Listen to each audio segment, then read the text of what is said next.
Selamat pagi, salam sejahtera.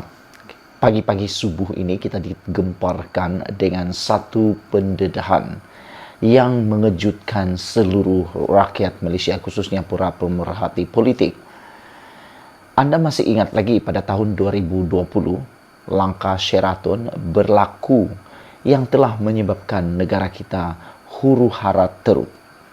Langkah Sheraton bagi saya ialah langkah syaitan yang menyebabkan negara kita rentetannya bertahun-tahun kesannya kepada kita semua. Secara pribadi sebagai seorang rakyat Malaysia, sebagai seorang pemerhati politik, saya mengecam, saya mengutuk, saya tak setuju langsung tentang langkah syaitan tersebut. Itu adalah langkah politik yang paling durjana pernah berlaku dalam sejarah Malaysia. Saudara-saudara, sebelum saya meneruskan ulasan yang hangat dan kontroversi ini, sila tekan dulu butang subscribe untuk mendapatkan isu-isu terkini daripada channel saya ini. Saudara-saudara sekalian, langkah Sheraton yang berlaku pada 2020 melibatkan beberapa parti politik yang besar di Malaysia. Antaranya ialah Parti Bersatu, Parti Pribumi Rakyat Malaysia Bersatu, dan juga Parti UMNO, PAS, dan beberapa parti yang lain, termasuk PKR yang melibatkan Zuraida Kamarudin, Azmin Ali, dan juga pemimpin-pemimpin besar dalam parti PKR pada waktu itu.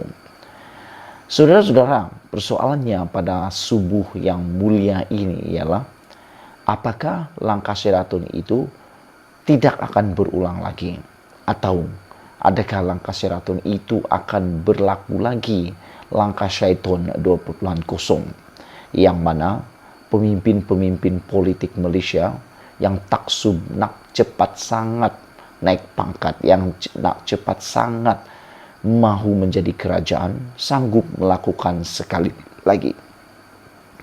Adakah itu akan berulang sekali lagi di Malaysia pada kita semua? Sekiranya Anda rasa itu akan berulang lagi, Anda tinggalkan komen ini, komen Anda di ruangan komen. Saudara-saudara, 19 hari bulan Disember ini, pada hari Isnin minggu ini, kita akan melihat undi percaya kali pertama dibuat dalam Dewan Negara atau Dewan Rakyat di Parlimen yang melibatkan Datuk Seri Anwar Ibrahim. Tidak sampai pun sebulan Datuk Seri Anwar Ibrahim menjadi Perdana Menteri, keabsahan beliau dicabar dalam Dewan Rakyat di Parlimen. Adakah itu akan menjadi langkah Sheraton 2.0? Walau bagaimanapun yang mengejutkan kita di awal subuh ini, tiada angin, tiada ribut, tiada goncang, tiba-tiba Wan Saiful mengatakan bahawa, Wan Faisal mengatakan bahawa langkah Sheraton tidak akan berulang. Tiada angin, tiada ribut, langkah Sheraton tiba-tiba pula menjadi agenda dalam sidang media Wan Ahmad Faisal, Wan Ismail, Wan Kamal ini. Beliau menyatakan bahawa gerakan politik seperti langkah Sheraton yang membawa pada kejatuhan kerajaan PH pada tahun 2020 tidak akan berulang. Sejauh mana janji ini boleh ditepati, sejauh mana janji ini boleh dipercayai, saya secara pribadi sebagai pemerhati politik selama lebih daripada 6-7 tahun sudah ini, saya langsung tak percaya janji seperti ini. Kerana janji-janji seperti ini tidak pernah ditepati. Ada saja peluang, mustahil ahli-ahli politik ini tidak ambil. Kerana memang sudah terbukti ianya boleh berulang walaupun sudah dijanjikan seperti itu. Janjinya tidak mahu jadi Perdana Menteri, tapi bila dapat peluang, siapa yang tak mahu? Siapa yang tak mahu? Lebih-lebih lagi kalau sudah ada kabar angin, jangan tak percaya. Karena kabar angin itu selalunya akan menjadi benar. Di Malaysia, 90% kabar angin jadi benar. Walau bagaimanapun semalam, apa yang berlaku ialah Ismail Sabri Yaakob telah mengambil tindakan yang serius apabila adanya langkah kononnya didakwa ada langkah Jakarta. Namun, Ismail Sabri Yaakob mengambil langkah serius apabila beliau mengambil tindakan undang-undang, mengarahkan peguamnya untuk memulakan langkah ataupun memulakan saman fitnah. Ismail Sabri Yaakob kata tidak ada langkah Jakarta, tiada langkah bersama dengan Muhyiddin untuk menjatuhkan kerajaan, kata beliau. Beliau mengatakan bahwa beliau pada waktu itu makan nasi di daun pisang. Jadi itu hanya kabar angin, kata beliau. Walau bagaimanapun, seperti yang saya nyatakan sebelum ini, kabar angin di Malaysia ini boleh menjadi kebenaran.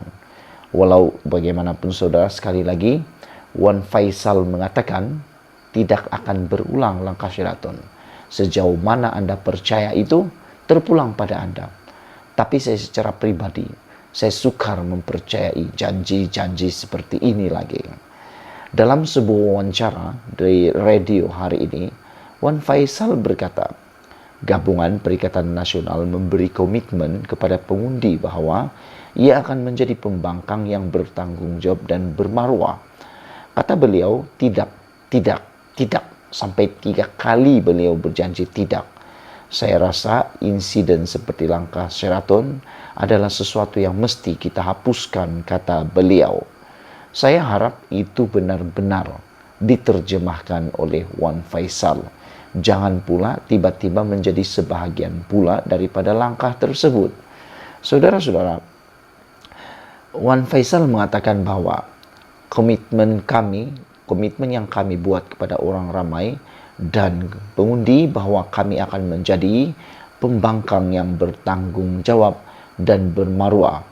Saya telah bersiap sedia untuk menjadi ahli pembangkang yang baik, katanya sambil menambah bahwa dia akan menjadi salah seorang daripada ahli parlimen termuda.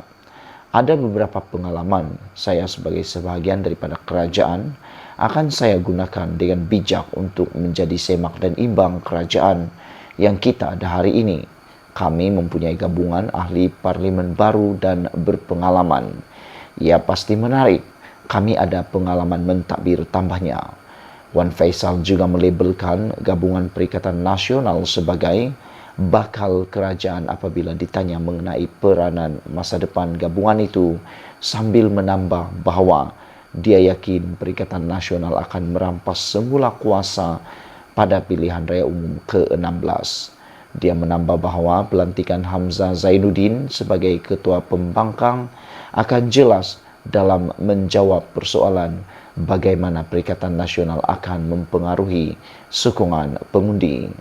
Kami mahu seseorang yang mempunyai keseriusan dan pengalaman mendalam dalam kerajaan, katanya ketika ditanya mengapa Presiden Muhyiddin Yassin tidak dinamakan untuk jawatan tersebut.